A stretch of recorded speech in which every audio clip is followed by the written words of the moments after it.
Socio economic condition during Harshvardhan and the southern dynasty. तो socio economic condition देखते हैं हर्षवर्धन के समय। एडमिनिस्ट्रेशन देखते हैं।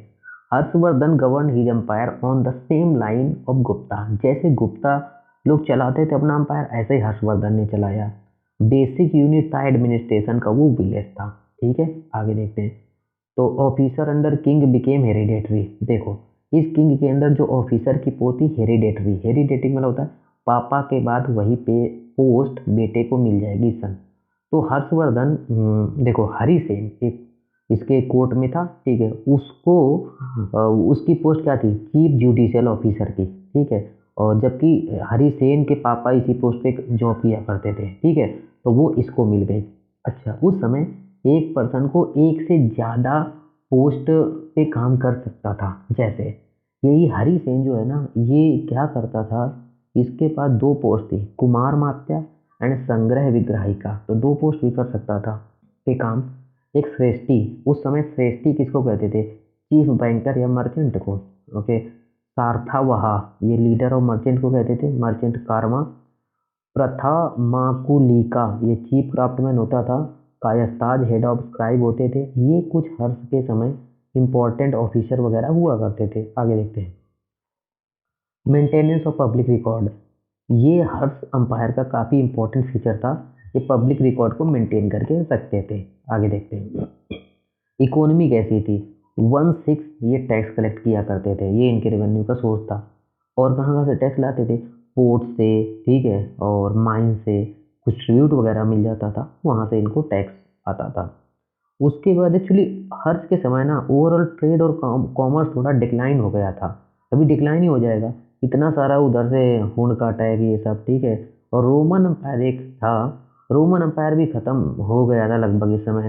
तो जो एक्सटर्नल ट्रेड था बाहर से, वो भी थोड़ा कम ही हो गया था। मतलब कई रीजन आएंगे ट्रेड के कम होने के। ठीक है, यहाँ पर कमज़ोर हो गया था ट्रेड। आगे देखते हैं। सोसाइटी क्या है, उस समय सोसाइटी कैसी थी। हविन सांग कहता है कि सोसाइटी कास्ट में डिवाइडेड थी, सब कास्ट में डिवाइडेड थी। अनटचेबल्स बहुत सारे हो गए थे, आउटकास्ट बहुत सारे हो गए थे। एक्चुअली ये सब कुछ था, मगर हर ये हुएन सांग कहता है कि फोर्थ लेबर तो खैर अपसेंट था वहाँ पर, ऐसा बताता है। बंधुआ मजदूरी वो अपसेंट था, ऐसा बताता है। वीमेन की पोजीशन बताता है डिक्लाइन हो गई। कैसे, कहता है कि जो स्वयंवर का इंस्टीट्यूशन पहले चला करता था, स्वयंवर हम टीवी सीरियल में देखते हैं जहाँ पर एक वीमेन अपने हस्बैंड को चूज करती है। ठीक है, वो सब खत्म हो गया, डिसफंक्शनल हो गया। तो इसका मतलब वीमेन की जो पोजीशन है वो डिक्लाइन हो गई। विडो अब रीमैरिज नहीं कर सकती है, विडो रीमैरिज अलाउ नहीं हुआ था, बंद हो गया था विडो का रीमैरिज कराना। और सती और डावरी बहुत ज़्यादा प्रीवैलेंट हो गए थे यहाँ पर। हर्ष के रिलीजन के बारे में देखते हैं। ठीक है, हर्ष एक सेकुलर किंग था, तो सारे धर्मों को रिस्पेक्ट करता था, सारे के सारे धर्म अच्छे से रहेंगे। मगर ब्राह्मणिज्म थोड़ा ज़्यादा ग्रो हुआ था इस समय। हर्षवर्धन शिवा का डिवोटी था, लॉर्ड शिवा, लॉर्ड शिव का डिवोटी था। और अपने बाद के समय में ये महायान फॉर्म ऑफ बुद्धिज्म में कन्वर्ट हो जाता है। ठीक है, हर्ष ना हर 5 साल में इलाहाबाद में एक मीटिंग करवाता है, जहाँ पर ये बुद्धिज्म के धर्म गुरु लोग ये सब मिला करते हैं, और यहाँ पर बुद्धिज्म से रिलेटेड डिस्कशन होता है। बहुत अच्छी अच्छी बातें यहाँ पर होती हैं। ये असेंबली याद रखना। ठीक है, कहते हैं कि ये इसी से जो इलाहाबाद में एक कुंभ मेला लगता है, ठीक है, उसकी स्टार्टिंग यहीं से होती है। ठीक है, आर्ट और कल्चर को देखते हैं।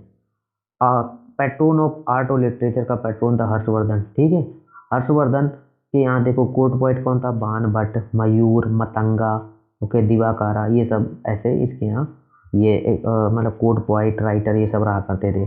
बाण भट्ट ने, ठीक है, बुक लिखी हुई है हर्ष चरित्र, कादम्बरी, पार्वती परिणय, ये याद रखना। ठीक है, हर्ष खुद ये लिखता था। ठीक है, इसने 3 प्लेज लिखे हैं, संस्कृत में लिखे हैं, नागनंदा, रत्नावली एंड प्रियदर्शिका।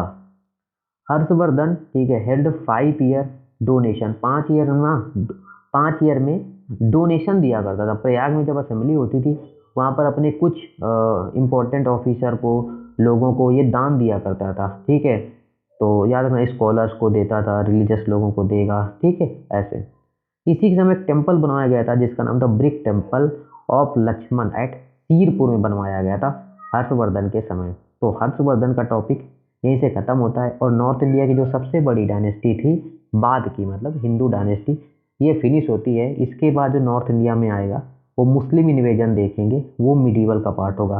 अब साउथ इंडिया का की तरफ की हिस्ट्री पढ़ेंगे, डेक्कन और साउथ इंडिया की तरफ की, तो उसमें पहला टॉपिक आएगा पल्लव ऑफ कांची। ठीक है, इसको नेक्स्ट वीडियो में देखते हैं।